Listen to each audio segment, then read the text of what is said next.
இயேசுவுக்கே புகழ்.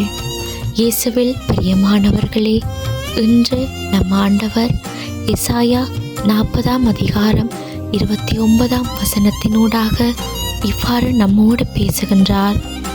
அவர் சோர்வுற்றவருக்கு வலிமை அளிக்கின்றார், வலிமை இழந்தவரிடம் ஊக்கம் பெருகச் செய்கின்றார்.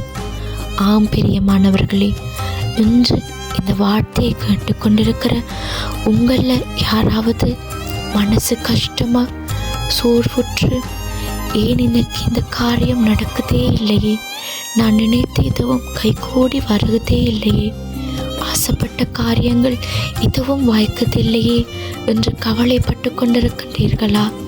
ஒரு விடயத்தை தொடங்கும் போது அது தடங்களா அமைதி.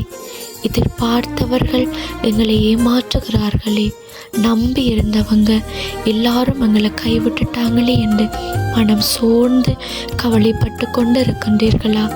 வலிமை இழந்து இனியும் செய்வதற்கு எதுவுமே இல்லை என்ற நிலைக்கு தள்ளப்பட்டு விட்டீர்களா? கவலைப்படாதீங்க. ஆண்டவர் இன்று உங்கள் ஒவ்வொருவரையும் பார்த்துதான் இந்த வார்த்தையை கூறுகிறார். சோர்வுற்ற ஒவ்வொருவருக்கும் அவர் வலிமை அளிக்கிறார். ஏதாவது ஒரு காரியம் உங்களுக்கு கைகூடி வரணும் என்று நீங்கள் காத்து கொண்டிருக்கிற நேரத்தில் அது தடங்களாக போகுதே என்று மனம் சோர்ந்து போகிறீங்களா? ஆண்டவர் அந்த காரியத்தை உங்களுக்கு வாய்க்க பண்ணுவார். அவர் தாமதிக்கிறார் என்றால் ஏதாவது ஒரு காரணம் இருக்கும். நீங்கள் ஒரு நாளும் கவலைப்படாதீங்க. அவர் அதை சீக்கிரத்தில் உங்களுக்கு உங்களுடைய பிரச்சனைகளிலிருந்து நிரந்தரமான தீர்வை பெற்றுக் கொடுப்பார். உங்களால் முடியாது என்று, உங்களால் இயலவே இயலாது என்று சொன்னவங்க மத்தியில் உங்களால் முடியும் என்ற அளவுக்கு ஆண்டவர் உங்களை உயர்த்துவார்.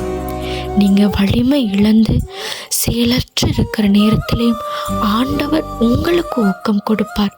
அந்த காரியத்தில் உங்களுக்கு தேவையான அனைத்து உதவிகளையும் அவர் செய்து நீங்கள் தொட்ட அந்த காரியத்தை அவர் வாய்க்க பண்ணுவார். எதற்காகவும் கலங்காதீங்க, ஒன்றுக்கும் கவலைப்படாதீங்க. அவர் சோர்ந்து போகிற ஒவ்வொரு பிள்ளைகளையும் இன்று தொட போகிறார். நீங்கள் எந்த காரியத்தையும் குறித்து கவலைப்படாதீங்க. உங்களுக்கென்று குறிப்பிட்ட காரியம் உங்களுக்கு கைகூடி வரும்.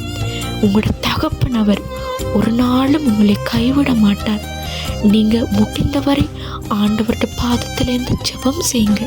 நீங்கள் கண்ணீரோடு ஜெபிக்கும் போது அவர் உங்களோட கண்ணீருக்கு பதில் கொடுப்பார். ஆண்டவர் உங்களை ஆசீர்வதிப்பார். ஆமேன்.